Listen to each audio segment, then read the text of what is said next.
Most people underestimate the power of process. They stick it in the back seat and forget about it until it's too late. But they shouldn't. Processes run the world, literally all of it.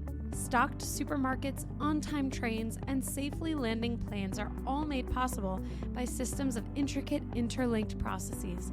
They are the secret sauce of every great company, and HR teams are responsible for some of the most important processes of all. Onboarding employees, building teams, crafting culture. These vital systems are the lifeblood of every organization. That's why this episode is brought to you by Process Street, the process platform of choice for HR teams around the world. Process Street is a no-code platform that lets you transform your most important HR processes into powerful workflows. Design beautiful employee onboarding experiences with extreme engagement that increase inclusion and reduce turnover. Sync tasks into Slack or Microsoft Teams, automate emails, handoffs, and so much more. Thousands of teams, large and small, trust Process Street to manage their most important people processes. Like Salesforce, that used Process Street to onboard all the 3,000 Slack employees after the $27 billion acquisition. You can learn more and sign up for a free account at www.process.st.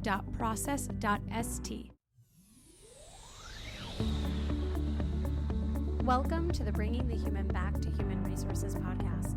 The podcast all about the delicate balance between people and business, and quite literally, reconnecting the two. My name is Tracy Rubin, and I've spent nearly my entire professional career in HR. Join me as I share stories, opinions, and words of advice with you each week.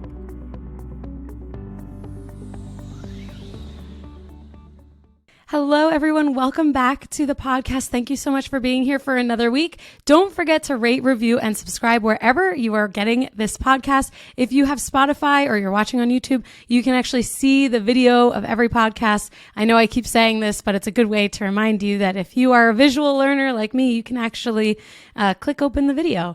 So this week, I'm super excited. I have an amazing guest for you today. Her name is Amy VanHaren. She is an entrepreneur, mother, writer, speaker, two-time breastfeeder, and founder and CEO of Pumpspotting, an app that helps parents connect and navigate the day-to-day of nursing, pumping, and feeding. Amy has built communities and led creative digital storytelling and marketing for over 20 years. She experienced deep isolation while trying to navigate working and breastfeeding and saw a better way to unite and empower all the nursing and pumping women all over the world. So she went on to create Pumpspotting and has since served over 50,000 parents, worked with companies from NASA to IBM to Steelcase, and has been named a Forbes Next 1000 entrepreneur. So if that's not enough to get you excited, I don't know what is. But I do want to also say that even if you are not a person that is biologically capable of breastfeeding or having children, this is still something you want to listen into, because you could be the next wave of individuals who can support people who are having children and breastfeeding in the workplace. So with that said, I am so excited to bring on Amy. Amy, welcome to the podcast. Thanks, Tracy. I'm just thrilled to be here. And I think your point is such a good one. This is such a vital conversation to be having around parents. And, no matter how you feed and what that journey looks like, it takes a village and so much support, especially in the workplace. And I think it's evolving and changing so fast. Yeah. And so I'm just excited to be here and have this conversation, and appreciate everybody joining us and listening in. Thank you. Well, we are so glad to have you. I know I mentioned it that we have spoken a little bit about parent leaves and like the burdens that parents experience by juggling work and not only their personal lives, but also their parental lives, if that's even a phrase.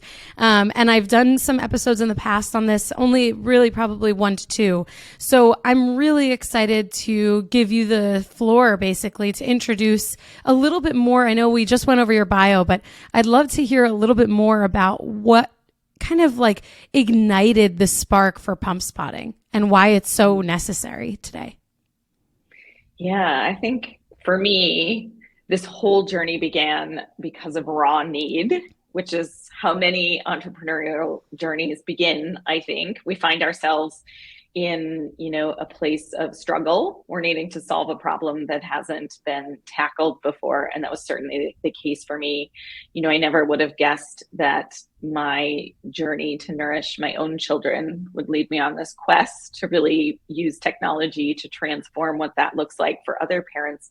But it has, and it's been a pretty fascinating ride. And for me, it started 7 years ago when I had to go back to work I had my second child, and he was 6 weeks old. And because I worked for myself, I had to go back to work. And, Wow. 6 weeks is pretty early on to go back. And so for me, because it was important to feed him, to continue breastfeeding, and I was traveling all the time, and I was in meetings, and I was working so much, I found myself in a new lifestyle, really a new reality of navigating this. It was either nursing or pumping or thinking about nursing and pumping. I was shipping hundreds of ounces of milk and pumping in Ubers and on airplanes and the back seats of, cars and business meetings.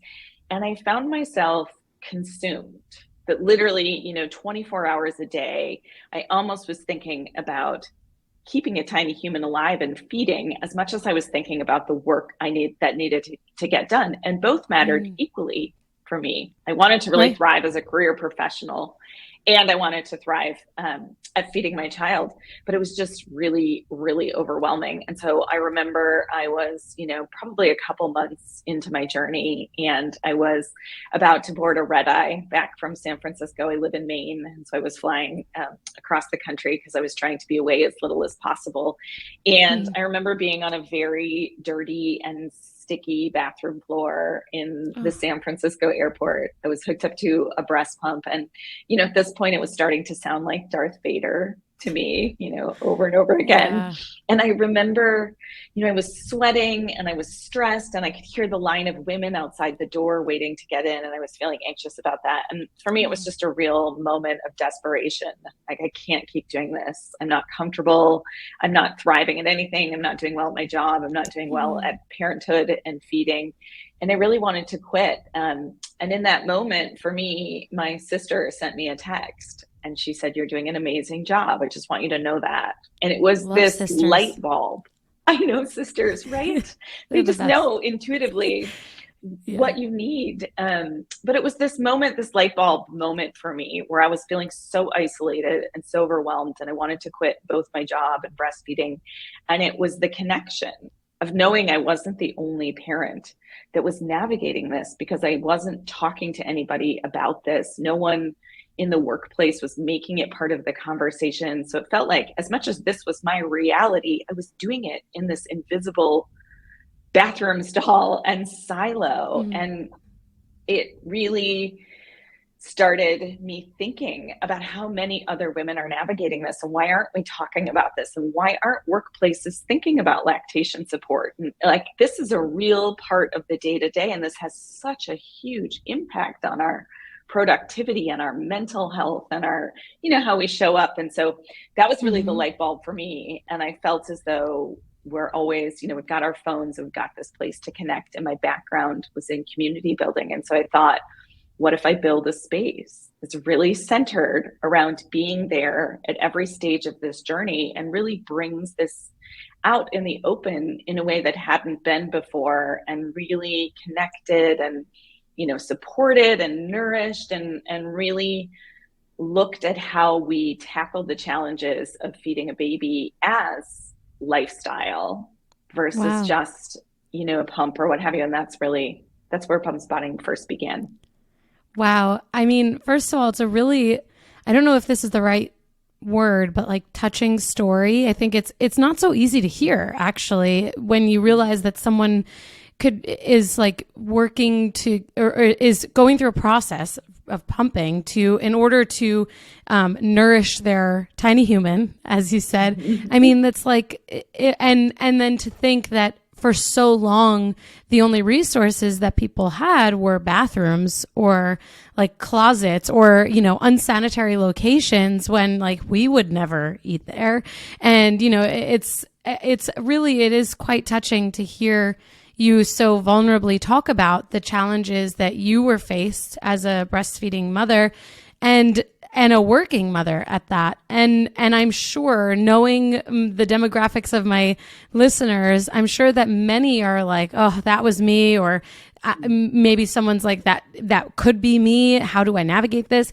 And I love that you share this from a perspective of it coming through, this idea of pump spotting coming through as a lifestyle, or to solve for a lifestyle challenge, and that it so much is that. I mean, life doesn't stop once you go back to work. Life doesn't stop when you go on leave. I mean, some people don't even have paid leave through their companies, which is what I've shared on a previous episode with another guest. So I would love to dig into this idea and concept behind the lifestyle of breastfeeding and pumping. And for anyone listening that is not a woman or someone that can birth or have children, how can we best support this lifestyle in the workplace? Like, what does that look like from a workplace perspective? Yeah, I think it's a good question. And it's really interesting because in so many ways, this idea of tackling the integration or thinking of the whole phase of this journey as parents and parenthood in general, not just feeding, but especially feeding, it sort of mirrors what's been happening with this broader conversation around work life. And we can't separate these elements of who we are and what it is. And with feeding, it's so interconnected, and it's really easy to just think it's very straightforward, but it's not. It's this, no matter how you feed, you have to usually, whether you're with your baby or not, you have to express milk every 2 hours. And the milk is going to come no matter whether what. You're ready for it or not. Yes, exactly. Right. It comes no matter what. And so when you think about the implications of that, of what it means to plan your day around those intervals, those 2-hour intervals, or, even if you're working from home and your baby's smelling you or seeing you, and then your schedule's off and there's different times for feeding, or you're on Zoom and you have to turn your camera off because you need to tackle pumping or what have you, and or you're in the office and you have to be somewhere, or you're running out to the grocery store and you have to figure out where you're going to be in the time and what have you. And so logistically, you're running this calculation all the time of where the feeding's going to happen and when the feeding's going to happen and how you're going to keep the milk cold and, how you're going to transport it. And then you're going to communicate it with daycare. And then emotionally, you're thinking about, am I producing enough milk? Can I keep feeding? Is the formula to, feeding equation, because many parents are supplementing. You're doing both. You're doing all of it. You're nursing, you're pumping, you're feeding. So you're mentally, am I a good enough parent? Am I producing enough to keep my baby alive? And so you've got this mental load and this weight that's running through you all the time alongside this logistical calculation. And then you've got that physical side of it. I mean, we talk about it sometimes as, it's hard to imagine if you haven't been there, but imagine being in a meeting and just like leaking without your control, in front of people. And the weight of this is always on your mind. And so I think what's important as workplaces, first and foremost, is to bring this conversation forward, to understand that for parents who are navigating feeding in any form, that this is a reality of their life for a while, for the first year, maybe even 2 years, and that we have to be proactive in saying, we understand that this might be something that's important to you and part of your journey, and that you're going to need things around that in terms of breaks and space and just being able to openly have conversations. And so I think first and foremost, it's thinking about your workplace lactation programs and how do we bring that forward. It's inviting conversations with your soon to be current returning parents. What do you need? What does this look like for you? How can we help? Talk to us about it. It's about empathy and understanding that overwhelm and stress means reduction in milk supply and it really could have an impact on that lifestyle, and just really collaboratively working together to think about how we can just be human in helping parents get through this. It makes such a huge difference to have an employer say, We see you.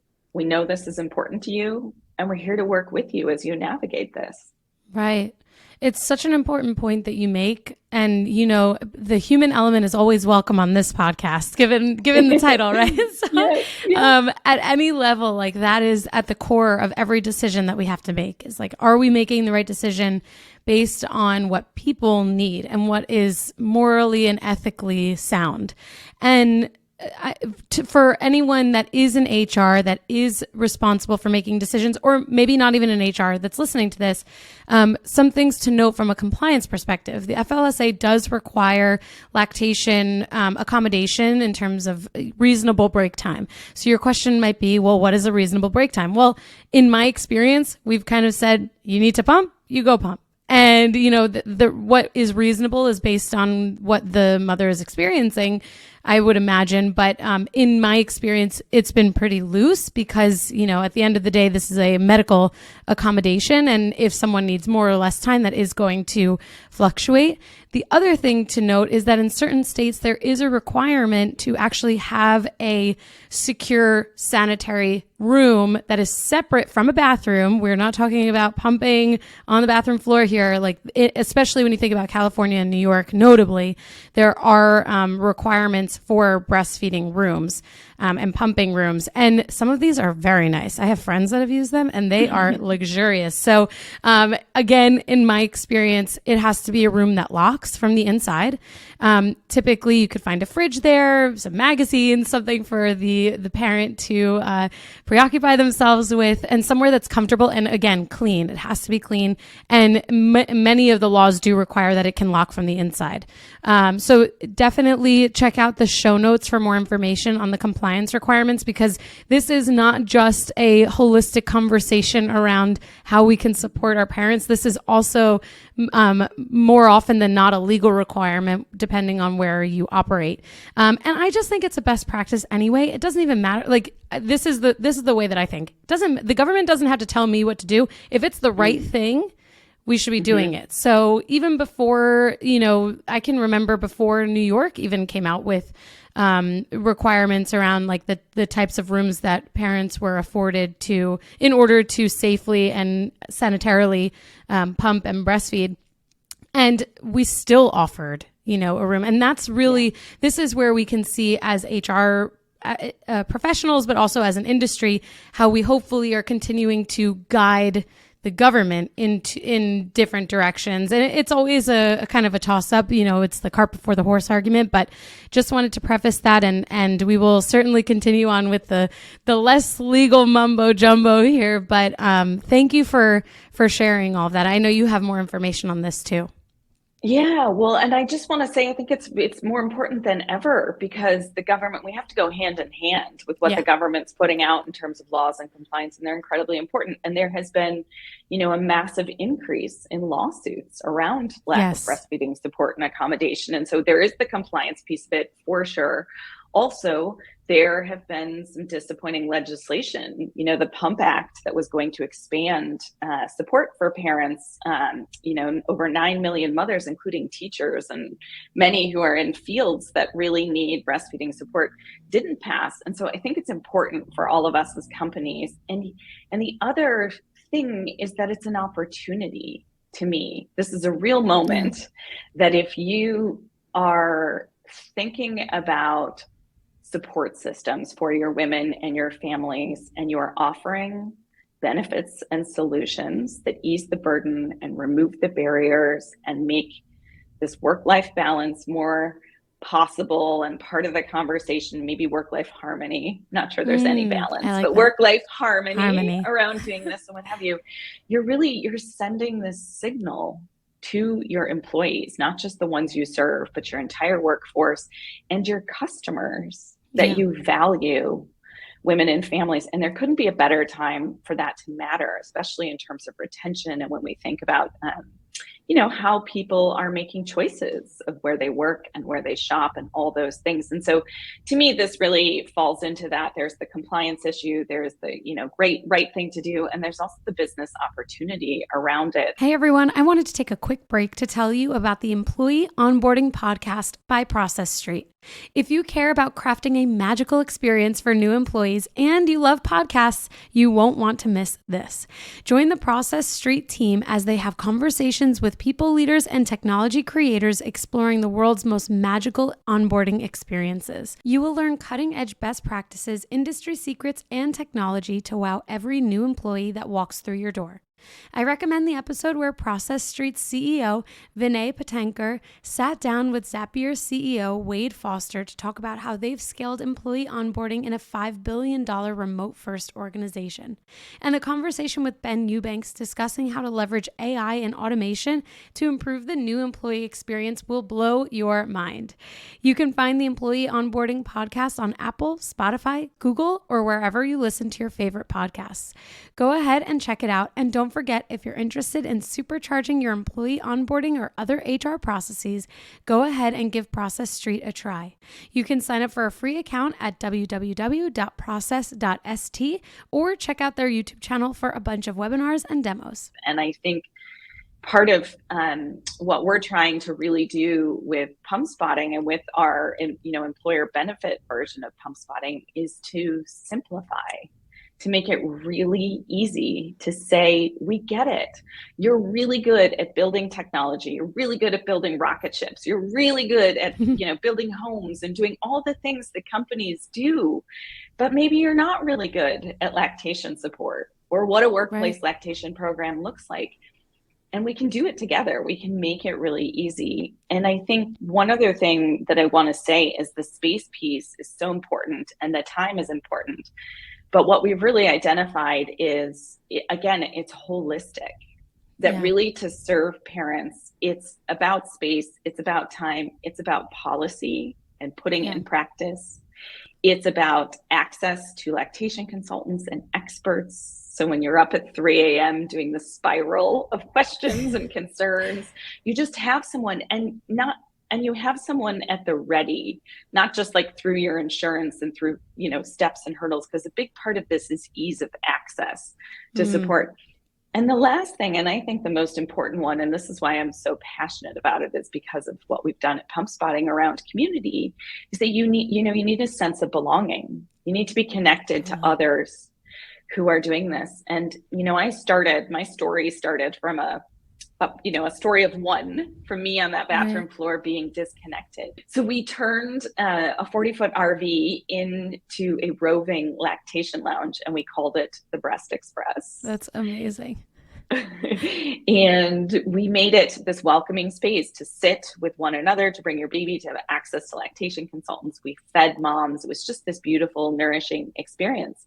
And I moved on board and we traveled across the country for over 5 months. And after stopping in more than 60 cities and companies and parents' front doors and birthing centers and, having all these parents on board, this is really where we started to see the necessity of community for everyone and the power of bringing this to workplaces and these conversations. And one story in particular that really stands out to me is we had a gathering with the bus and with parents at NASA. And first of all, how cool is it to know that astronauts navigate this and heads of flight control, everyone, parents are everywhere. And this feeding journey is really universal when you're in that phase of life.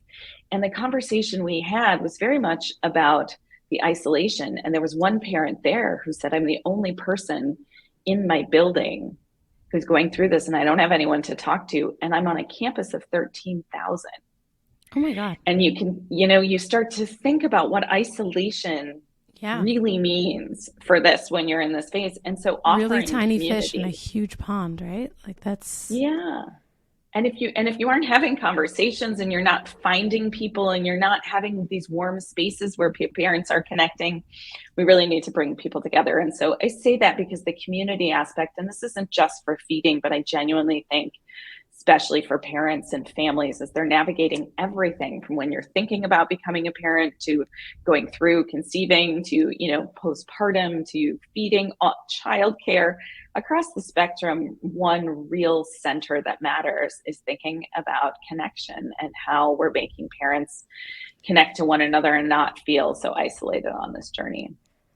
I think it's a really wonderful perspective to have. And my mind was kind of running there in the end that we all we were all birthed, right? At some level, some way, somehow, whether it was through a surrogate or through our biological parents, whatever that looks like. And so we all have this like common denominator that someone in our lives has been in this situation at some point because it's inevitable. And you think about even going back 50 years, I can't imagine what it was like to be a person, a woman, and carrying a child and breastfeeding and all of that while like workplaces didn't even necessarily have space for you to begin with, whether you had a child or not. And I think it's a really important point that we drive home that this is not just a clinical or medical challenge, but it's actually a human challenge. And that's why in the beginning, I'm like, well, don't go anywhere if this doesn't pertain to you, because actually it does. We all have an opportunity to really influence the direction that our workplaces go toward. And there are workplaces that are like, I'm only doing what the government tells me I have to do. There are workplaces that are like, screw the government, doesn't matter. I'm just going to do whatever I want to do. We certainly see that all the time, and they're usually in court. And then we also see, businesses that are like, well, where can we find this balance? How can we meet our employees' needs and also drive our business forward? And I always say this, that if you have happy employees, your business will thrive. You don't even have to think about it. As long as you are keeping the people that drive your business at the focus of every decision that you're making. Obviously, there are, of course, nuances there, but generally speaking, you're going to be doing the right thing. And so when we think about this being a human challenge, this is where, we've even seen legislation that impacts, our bodies as women, as childbearing people, however we want to phrase it. There is a lot out there that can determine our ability to navigate the workplace and life in general as human beings. And so I think that this is one tip of the iceberg, I suppose. And I know that you all at Pumpspotting are doing a lot of work to navigate and help other companies and even the government navigate changes and influence change too. Yeah, because it doesn't have to be massive. You can start within your company. You can start with one parent. If you have one parent who's navigating through this or thinking about it, it's really it's about how we change the culture and how we do that in small ways. And certainly that's what we think about day in and out on our end, is how do we remove the barriers and make it simple for companies and organizations to show up and support as much as it's simple and easy for parents, because it has to be on both sides of the spectrum.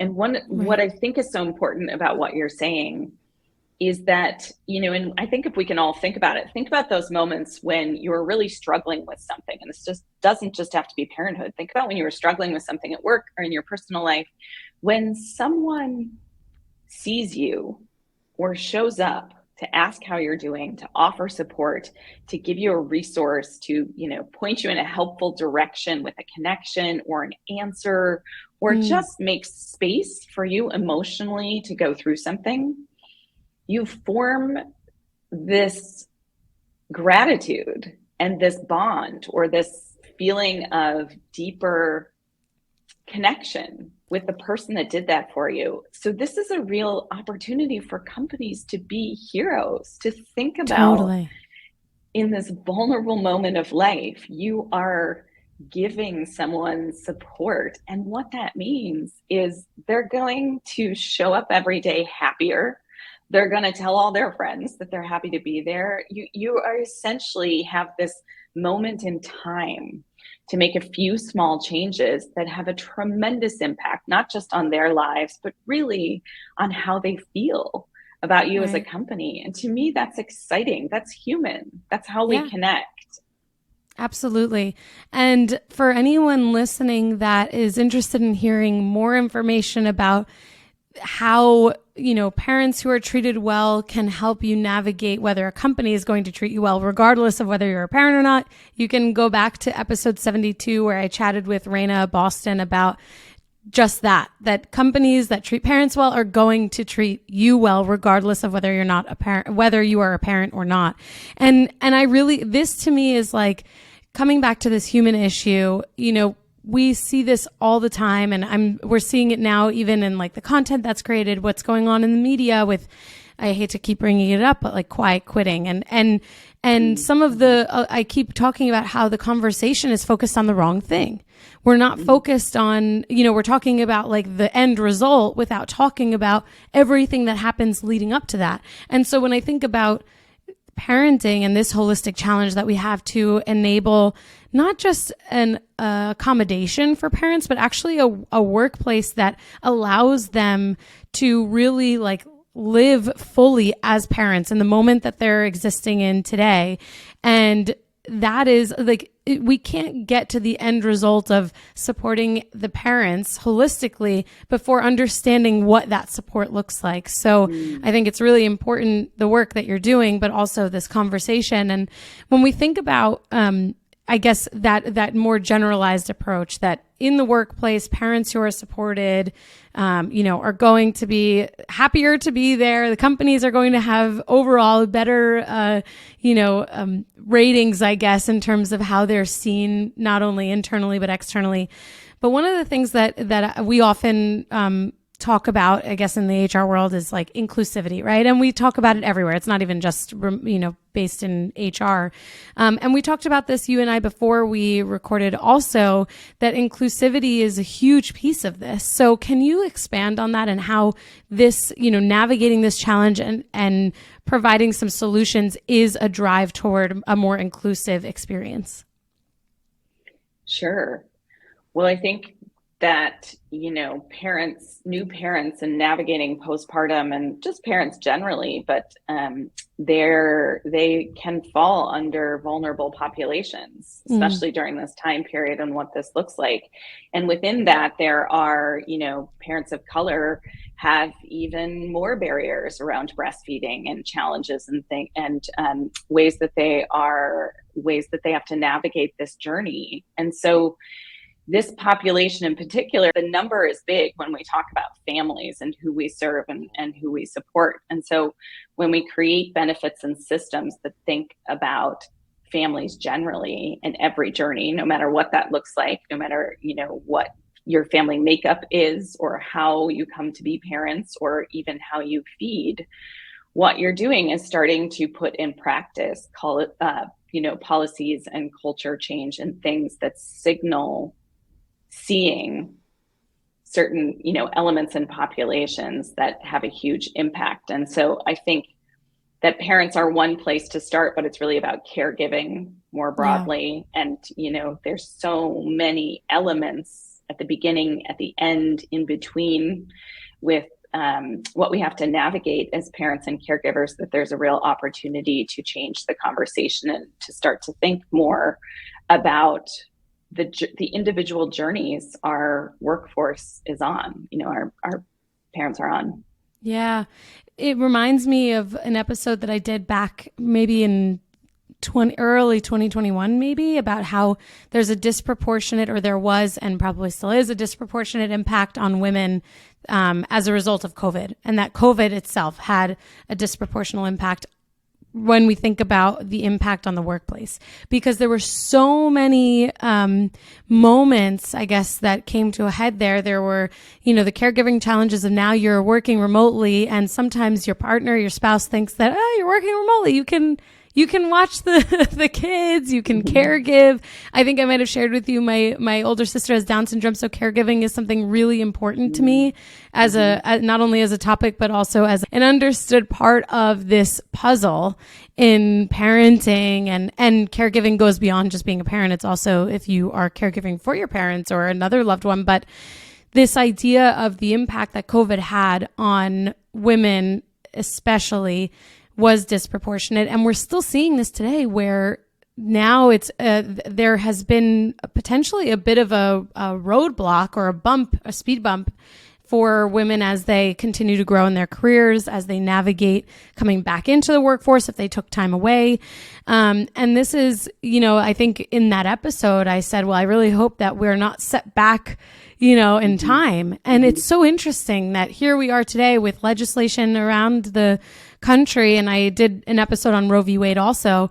We have legislation around the country and globally that really can kind of point a light in this direction that, well, we kind of did lose a little bit of traction, and we have to kind of like make up all of that progress that we had, and we have to keep going forward. And so how, workplaces have a huge influence on cultures and environments for people in their lives. I mean, I always say too that people are not checking themselves at the door. Like, we are the same people at work as we are at home. Maybe we're a little different in how we carry ourselves or communicate, but overall, we're not leaving those things at the door. So when we think about this, concept of inclusivity and how we really afford parents and caregivers and everyone in between the opportunity to feel supported every step of the way, it's not just important, it's imperative. Yeah. And you can't leave milk production and, at the door when you come in particular, right. Keeping a tiny human alive is something that that is like front and center all the time. And right. So, even just keeping that as a leader, really just understanding that that's what's coming in the door with a parent sometimes is literally really enlightening, to think about it that way or think about that. And the other element of this that we've been thinking so much about and that we're really working to change with our product at Pumpspotting and what we're doing with employers is thinking about all workforces and everyone in every position, because we're in a time of innovation, which is very exciting, but we've still got a ways to go to think across the board, because it isn't just parents and families in corporate offices or in, workplaces that have more traditional office jobs. For example, we just launched Pumpspotting for restaurants because parents need support if you're in the kitchen or you're behind the bar or you're on the dining room floor. These are things you just never think about sometimes. It's really important. You don't, right? And we really need to think about it everywhere, because again, back to this lifestyle, this comprehensive thing. It doesn't matter whether you work in retail or on a manufacturing floor or, at the in the corner office in a tech company. It's all the same. You still need this support, this community, these policies, these space, all of those things. And for me, it's exciting that we're starting to talk about it and think about it more holistically. And what does it look like in each place for each parent? And the more companies can do that with us, the more really massive positive impact you're going to have on your people. Totally. And this is why this is a critical topic for everyone, not just birthing parents or parents, period. So, Amy, I mean, I know we can go on and on and on about this, and I don't have children yet. I want to have children, but I'm sure when that time comes that I will come back to you and say, like, I need all the information again, or I'm going to have to listen to this episode again. But I think that truly and authentically, I think that people listening to this episode are going to learn a lot. I know I did. I think they'll take a lot away, especially if they heard in the beginning that they should not go anywhere and that they are part of this conversation because they are change agents in their organization. And we need, this is a moment for allyship. It shouldn't be that way, right? It's just like, this is just part of life. But at the end of the day, this is the reality, is that we need as many people aware of this topic with an understanding of the challenges that parents are faced with every day in order to make those incremental and significant changes in the workplace. And so with that, I would love to kind of close us out by giving it back to you and seeing where can everyone connect with you? How can they learn more about Pumpspotting? And if you have any final words to impart on us today. Yeah, well, thanks so much. This has been such a pleasure.